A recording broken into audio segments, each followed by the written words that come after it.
কথা দি কথা ৰাখিলে বৃহত্তৰ অসমীয়া যুৱ মঞ্চই তিনিচুকীয়া জিলা সমিতিৰ সহ সচিব প্ৰাঞ্জিত চুটিয়াই শিৱসাগৰ পাণবেচাৰ গড়মুখ নাওজান গগৈচুক গাঁৱত তিনিটা পৰিয়ালক নগৰ সমিতিৰ সভাপতি ৰাজীৱ হাজৰিকা আৰু দুজন সতীৰ্থক লগত লৈ শিৱসাগৰৰ পাণবেচা গড়মুখ নাওজান গগৈচুকত চাৰিটা পৰিয়ালক একোটাকৈ গেছ আৰু তুলি গাৰু আদি যোগান দি সকলোটি পৰিয়ালক এমুঠি অন্নৰো যোগান ধৰে।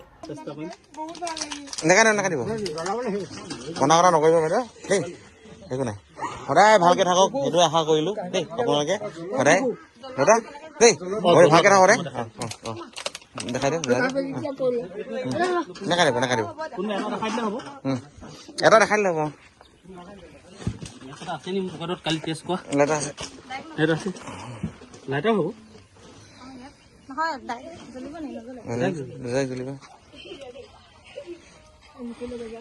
এইটো আপোনাৰ বেলেগ একো নাই এইটো আছে যে ৰেগুলাৰটো এইটোৱে পকাই পেলাই মানে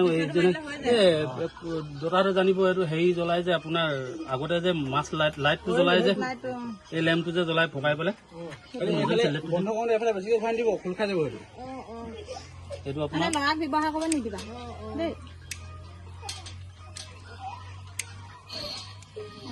এইটো জ্বলি আছে আন্ধাৰ হোৱা নাই কাৰণে দেখা নাই দেই এইটোৱে আৰু এইটো যিমান পকাব ঔষধ যাব।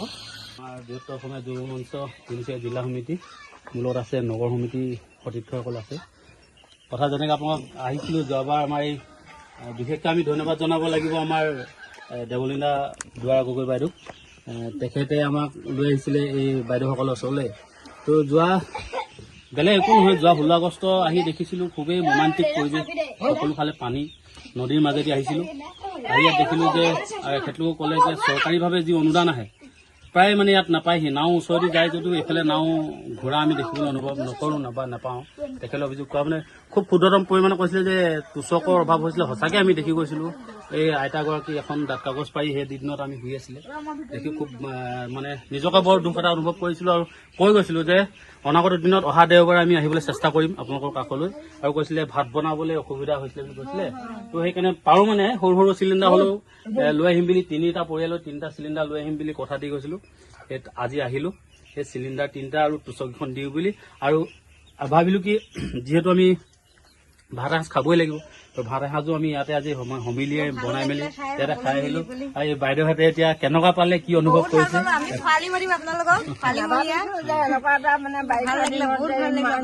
বোপাইহঁত আহি পিনি আমাৰ এনেকে ধৰণে খোৱাবহি বুলি আমি ভবা নাছিলোঁ।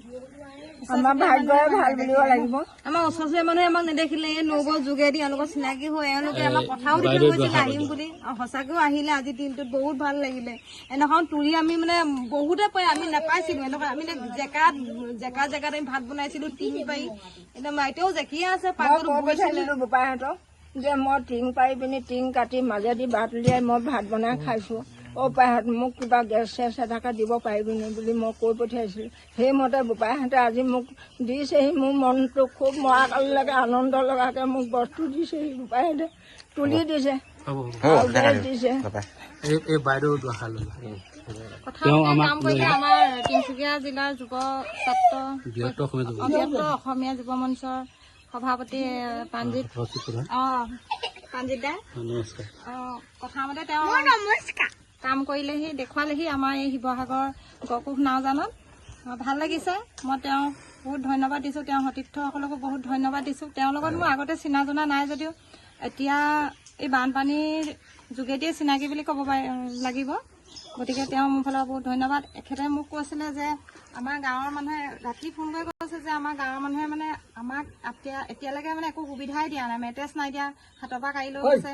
ভাত খাবলৈ ষ্টভ দিছে, তেওঁলোকে ষ্টভ পোৱা নাই। মোক সেইখিনি তেওঁ ক'লে তেওঁ দুখৰ বিষয়খিনি। গতিকে মই প্ৰাঞ্জিতাক ক'লোঁ। প্ৰাঞ্জিতাই কথামতেই কাম কৰিলে। যোৱা দেওবাৰে আহিছিলে, তেওঁ নিজে চাই গৈছিলে আৰু আজি এই দেওবাৰে আহিম বুলি কথা দিলে দিম বুলি। তাৰ কাৰণে মোৰ ভাল লাগিছিল। তেওঁক বহুত ধন্যবাদ বেচা পাব আপোনালোকে দেই।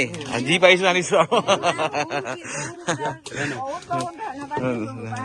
ধন্যবাদ।